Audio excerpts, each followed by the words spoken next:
A big dysfunction when people start their year with their New Year's resolutions is they'll say, I want to do X. Let's say it's, I want to read 12 books, one book a month.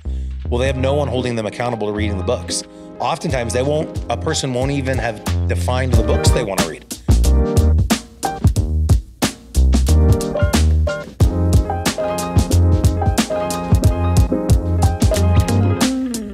Hey, Jeff Cohn here with another episode of the Team Building Podcast, where we interview top team leaders, broker owners, and thought leaders from across the country. Super excited today to be bringing you a solo episode focused on accountability. The month of May, our high-level team leader coaching is going to delve deep into accountability. I kick off the topic every month, the first Thursday of each month, with our high-level topic. We have 12 core topics across 12 months. And then Andy Cuny, one of our top coaches, will speak to whatever that topic is and go down into the weeds of actually implementation surrounding that topic. So really excited to get into topic. Before doing so, I want to invite anyone and everyone that has not already rated this podcast, go out. If you're on iTunes or Stitcher, Spotify, YouTube, please give us a review, give us a 5-star, and give a shout out to one of our the people that we've interviewed that have made a great impact in your business. Also, if anyone has ideas of other topics or guests that they'd like us to bring on our show, please don't hesitate to reach out to us. You can find Elite Real Estate Systems on Instagram. You can go to growwithers.com as well to get a ton of free content. We give away our Elite team building guide, which is our 12 core topics, and it kind of breaks down what your goals should be within each topic. We give away our listing presentation, buyer presentation, access to the podcast where you can get emails every time a new podcast launches, and a ton of other content. We also are going to be hosting our team building summit May 31st through June 2nd in Omaha, Nebraska. It's going to be an amazing event. We have a full 2 days of speakers. The first day is all on team building, with subject matter experts specific to scaling a dominant team in your marketplace.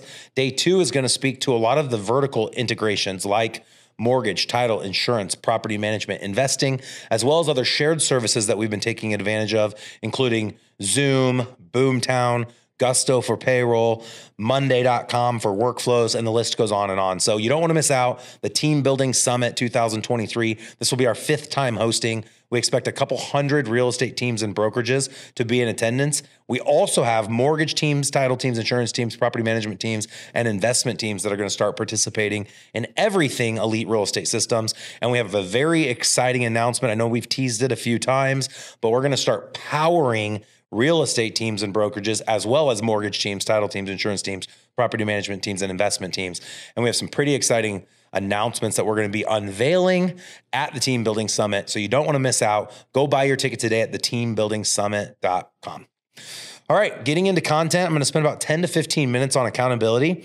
Everything I talk about today should be applicable to most audience members. And I'm going to take us back with my flagship team all the way to 2011. In 2011, I had been a solo agent for about 5 years, and I launched a real estate team. And quickly, I learned that to be able to do more deals, I need to expand my team, and I needed to add personnel. And I was always firing myself from lower income producing activities. So you'll see in our guide to building and scaling a dominant real estate team that you can get for free at growwithers.com, it'll talk about the sequence in which you should scale and who the correct direct reports are to hire and in what order. So my first hire was a transaction coordinator. Of course, in having a transaction coordinator, it freed up probably 15 to 20 hours a week of my time that I could spend in higher income producing activities, which if you're still in production should be 80% prospecting and 20% going on appointments to get a seller to sign on a listing agreement and a buyer to sign an exclusive buyer agency agreement. And at that point, you should hand everything off to a buyer's agent or listing agent to actually work the transaction to close. So once I had hired a transaction coordinator, I learned very quickly I had to train them. I had to onboard them. I had to make sure they were implementing all the correct processes that I had created that I thought would be the best for them to implement. And then I had to hold them accountable. So again, the topic for May, accountability. What accountability processes do you have in place, listener, to help make sure your transaction coordinator is doing all the functions they're supposed to be doing? Anything that you expect someone to do, you have to inspect it.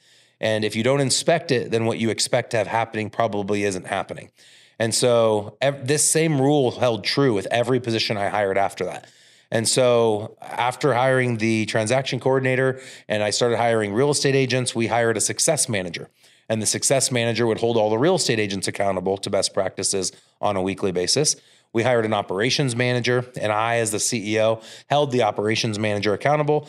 I trained the operations manager how to hold the transaction coordinator accountable. And all of these accountability meetings, we would call alignment meetings, making sure that the company was aligned.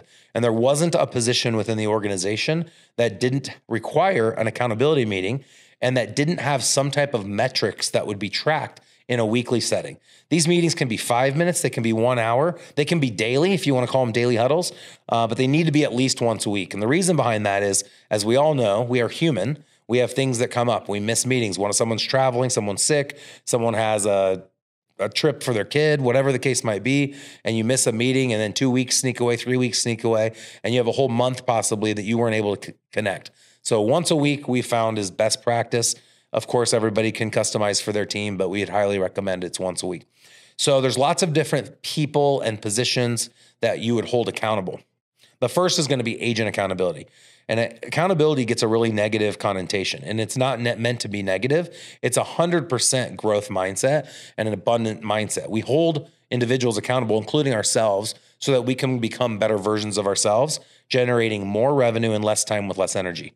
And so contextually, the way that we create the expectation with an agent is that we're going to have this meeting to help them become better. It's not so that they get in trouble if they're not doing the activities they're supposed to be doing. It's simply that they have somebody else that cares, and we should inspect what we expect, or we should expect what we expect to never happen, which is a great quote. Inspect what you expect, or expect what you expect to not happen. And so on a weekly basis, it's our recommendation that every real estate agent within your organization has a 15 to 20 minute alignment meeting with the success coach. If you don't have a success coach, you're the success coach. What that meeting looks like, it's very simple. You'd sit down, you'd go in front of your CRM. We happen to use Boomtown, but you could use Excel, you could use whatever other platform you have out there. And there should be expectations for putting every lead opportunity into your client relationship management platform, and to organize that platform based on how far out that person's going to be potentially buying or selling a home. Let's say that you know that they're 3 to 6 months out, and then you have somebody else that's 6 to 12 months out. We've set a different expectation in terms of how often an email should go out, how often a text should go out, how often a phone call should go out. And then we hold those agents accountable to the lead conversion best practices based on which categories they have their leads input into. So imagine each agent in the organization has 150 to 200 active leads, and then another couple thousand leads that are in their closed categories or archive categories, which mean those are future deals when those people are ready to buy or sell. Imagine sitting down with every agent and making sure that they're transferring their leads into the appropriate categories, and then following up with the leads an appropriate amount of time to convert at the highest level. And this is exactly what we speak to inside of our high-level team leader training at Elite Real Estate Systems, to help team leaders help their agents convert at the highest level with every lead funnel that comes through, which the main 3 lead funnels we talk about are internet leads, sphere of influence, and outbound prospecting. The thing that I find fascinating is a lot of people will use their CRM and implement accountability just for internet leads. And then they don't take advantage of lead conversion best strategy and their CRM and accountability meetings as it pertains to leads that are from outbound prospecting and sphere of influence, which is a huge disconnect. Client relationship management tools are intended to communicate with leads from all 3 buckets so that you can convert at the highest level. The communication is applicable to all 3 lead buckets. Everybody gets a phone call, everybody gets an email, everybody gets a text message, everybody gets listing updates sent to them for homes they potentially would purchase and or for homes that are selling in their respective neighborhoods so that they can keep track of what their home values are. So from an accountability standpoint, we need to be sure that our organization has checks and balances in place on a weekly basis, holding our agents accountable to lead conversion best practices, making sure that they're putting their leads in the right categories, that they're transferring the leads if they're needing to be transferred, that drip emails are turned on, that listing update emails are turned on, and that the leads are getting worked. And then once the leads are hot, ready to go on a listing presentation or a buyer presentation, there needs to be an appointment set. And you need to follow up with the agent to make sure there is an appointment set, that appointment's realized, and that once the contract goes under contract, that they're transferring it into a pending category so that your admin know that it's under contract, and so that your ancillary businesses like insurance know that it's gone under contract so that they can then go upsell insurance products. And then you need to make sure it goes into the closed category so that they get their drip emails turned on for closed. You should also always have listing updates that go out for the closed property they just purchased so that they always know what their home is worth based on the homes that are selling in the neighborhood. And we'd suggest partnering with someone like HomeBot or Percy, which is built for sending out estimates of homes valuations every month. So that's Agent Accountability 101 from a 30,000 foot view. Like I said, our team product will dive deep into all the details surrounding lead conversion best practices. Over the last 10 years, we've converted the most internet leads in the country across any real estate team to our knowledge. If you're listening today and you've converted more than we have, we'll send you a gift card for $100 to the restaurant of your choice. We've converted over 2,500 Google PPC leads in the last 10 years, which has generated almost $20 million in gross commission, of which we've kept 50%. And something that we found over those 2,500 deals that we've converted, the average lead, and I'll let everyone think for a minute, and I will answer this question so it's not rhetorical, but how long would you guess out of 2,500 leads that registered and were forced to register, how long were they in our CRM before they went under contract? And how long were they under contract before they closed? The answer is, drum roll. Do we have a drum roll button, Dana? I wasn't sure. Do it.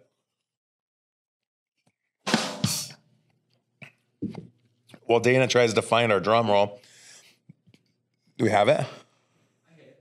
Oh, wait. I don't have my ears on. So the answer is 6 months on average and 5 months as the median. So we know to convert at the highest level, the expectation is that from the day they register to the day they go under contract, it's about a 5 to 6 month period. And then it's about a 45-day escrow in our market, and that's pretty normal in most markets. So if an agent joins your company and they're working just internet leads and you're telling them they're going to start making money right away, you're setting false expectations, which that's a big part of accountability, is having realistic expectations with what you are holding the individuals accountable to. So like I said, in our team leader product, Andy Cuny will go deep into the exact sequence in which you have to make calls the first day, calls the next 2 weeks, text messages, voicemails, drip emails, et cetera, et cetera, et cetera. A lot is automated. A lot of people will kind of snub their nose at our company's success and say, you guys are just glorified telemarketers, upon which I'll respond, every successful organization I know of in the country has an entire call center and sales division. So it's nothing to be embarrassed about. Yeah, we are glorified telemarketers. We're professionals. 80% of our time is spent prospecting for leads. 20% of our time is spent servicing those leads. Like I said earlier, by getting listings signed and buyers to sign exclusive buyer agency agreements. And that's what anyone and everyone should be focused on if they're in the production of selling real estate. Other positions that need to be held accountable are our direct reports. So I mentioned a chief operations officer. You might have a marketing director. You might have a transaction coordinator. You could have a sign runner. You could have a buyer's assistant that just shows homes. And in all of these positions, just like with holding the agents accountable on a weekly basis, you should be holding all of your direct reports accountable on a weekly basis as well. Obviously, as a team leader, you wear a lot of hats. It should be your goal to leverage those hats onto others. So as soon as you can offboard success management or marketing or whatever the other functions that you're personally doing, then you need to train those people that you've offboarded to hold other people accountable as well. For example, I would have my ops manager, like I mentioned earlier, hold my transaction coordinator accountable. So when I had my one-on-one accountability alignment meeting with my ops manager, part of that meeting would be talking about transaction coordination. And what I want to know is how many deals were transacted in the last 7 days, how much revenue was generated from those transactions, how many pending transactions do we have overall, how much commission revenue is going to come in over the next 60 to 90 days. I mean, whatever information I wanted them to report on, I'd have them report on. And then over time, you start to create patterns and you know the health of your business based on that quick 15-minute alignment meeting with your COO. So all leveraged positions, you need to be sure there's an accountability function and that you have KPIs or key performance indicators that are measuring if those functions are taking place. And then you should have a place where you're tracking all of this data. It can be as simple as Excel or a client relationship management tool like Boomtown. So accountability 101, we always talk about defining our whys inside of our organization. And a big dysfunction when people start their year with their New Year's resolutions is they'll say, I want to do X. Let's say it's, I want to read 12 books, 1 book a month. Well, they have no one holding them accountable to reading the books. Oftentimes a person won't even have defined the books they want to read. So willy-nilly, they say, I want to read 12 books. And then they clap their hands. They post it to social. January goes by. They haven't read a book. They don't even know what book they want to start with. February comes around. They really don't think much of it. Nobody from their social media platform ever reached out and asked, Dana, did you read that first book? Jeff, did you read that book? I didn't even decide on a book yet. So accountability from a leadership standpoint, it's our responsibility to hold everyone in our organization accountable for the first defining what activities that they're going to be doing, what you're going to hold them accountable to, and then having that weekly alignment, tracking exactly the things they should be doing. If they don't do it, also tracking that they didn't do it so that when you follow up the next time, you can ensure that they were able to get caught up on maybe the number of outbound calls or whatever the activities were that they were supposed to be doing. Accountability is key. It is everything. It's the lifeblood of your success. And we want to see all of the teams nationally and all of the companies nationally that are following the podcast to be sure that they're implementing the right accountability systems and processes. We do believe weekly is going to be much stronger than bi-monthly or monthly, simply because you miss meetings. And if you miss a meeting and it's supposed to be once a month, now you're 2 months before you have your next meeting. So make sure you have those often. The last thing I'll say to accountability before we wrap up is a team accountability meeting. So we've talked about one-on-one accountability for 15 minutes with all of your agents, a one-on-one accountability for 5 minutes to an hour with all of your direct reports. But then on top of all of that, we've seen a lot of success with having a group public accountability meeting. Again, it's not to shame, it's more to celebrate successes. So for 10 consecutive years, we met every Monday morning at 10 a.m. Central, and the entire team would come together for our team meeting. The first 15 minutes of the team meeting, we'd go around the room, and each real estate agent would stand up and they'd share with the room what their call goal was that particular week. And every week, each individual's call goal was different based on what their yearly call goal was, divided by 52 weeks, based on what their income goals were. And we knew that if you make 150 calls in our market, you'd convert one deal. That's essentially how the numbers break down. So 5 calls would equal 1 contact, 10 contacts would equal 1 appointment, 3 appointments would equul 1 sale. And so if someone comes to us and says, hey, Jeff, I want to make 100 grand a year to live and lead the life of my dreams, I can then go, okay, I know it's 150 calls to sell 1 house. And I know inside of my market, I need to do 24 deals, for example, to make $100,000 income. Then I would just take the 24 deals times the 150 call attempts and then divide that over 52 weeks. And then it would spit out the number. So let's say the number is 100 call attempts a week. And if I do that consecutively over 12 months every week, I'm going to make my 6 figures. Well, everyone in our organization, they essentially create a vision board that represents what they will do when they generate the revenue to be able to live and lead the life of their dreams. There could be a trip, there could be a college savings fund, whatever each person's dream is, that's up to them. And whatever amount of money they need to generate to live that dream, that's up to them. And however many houses they need to sell and the activities they need to do, that's up to them with their success manager. So each person in the organization every week would stand up and they'd say, my call goal was X. So let's say they had said they need to make 6 figures. They would say, my call goal this week was 100 outbound calls. Then they would say, and I realized X amount of calls. Maybe they made 75, maybe they made 175. Well, if they stand up and say their call goal is 100, but they made 75 calls, I will then follow up with, or the team leader, whoever's leading that meeting will follow up with, what would you like to remove from your vision board? We don't ask why they didn't make the call. I don't want to know. I don't want to hear excuses. I want to know what they're going to remove from the vision board because they didn't do the activity they had promised themselves and their families that they would do. They're being held accountable now in a group setting. They're not being shamed, but we're having a real talk about the fact that they didn't do the activity, so they're not going to get the result. And so most of our agents would be motivated to hit their call goals because, of course, they didn't want the public humiliation, but they also, most importantly, wanted to accomplish their call goal so they could accomplish their income goal, so they could accomplish their life goals. And we would then go through, they'd report how many calls, how many contacts, how many appointments they set, how many listings they had signed, how many contracts they executed, and how many total hours they spent prospecting. And we did this every week, every month, every quarter, every year for 10 consecutive years. And we tracked all this data. And that's how now we can unequivocally say it's 150 calls to get 1 sale because that's the average. We know our average income. We know how many hours it takes to prospect into a lead. We know the different conversion ratios across all of the different verticals. All of our agents track all of their calls and the time they spend prospecting. And so every year, each agent in the organization can change the lead sources that they're going after, the money that they're spending based on the results that they got the 12 months previous, all of which could not be possible if we weren't implementing strong accountability within our teams.